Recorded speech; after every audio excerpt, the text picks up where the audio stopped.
बाबा नमस्कार। नमस्कार। साँच्ची तपाईँ कति वर्षको लाग्नुभयो? 100 लाग्यो।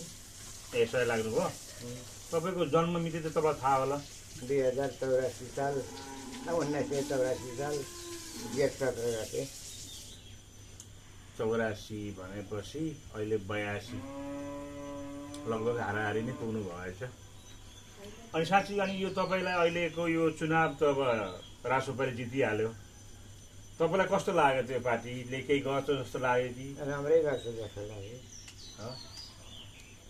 त्यही त अनि यसो बुझौँ भनेर ल सबैलाई म जानकारी गराउँछु झापावासीहरूलाई। 100 वर्षको लाग्नुभयो भन्नुको पुग्नु भन्ने बराबरै हो।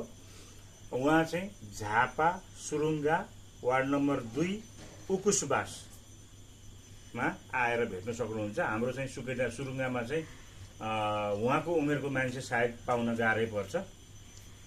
100 वर्ष भनेको यहाँ होइन। भनेपछि यसपालि भोट त हाल्नुभयो नि बाबा होइन? केमा हाल्नुभयो त भोट? घन्टीमा हाल्नुभयो। के सोचेर हाल्नुभयो त तपाईँले घन्टीमा? गरिरहेछ नि होइन?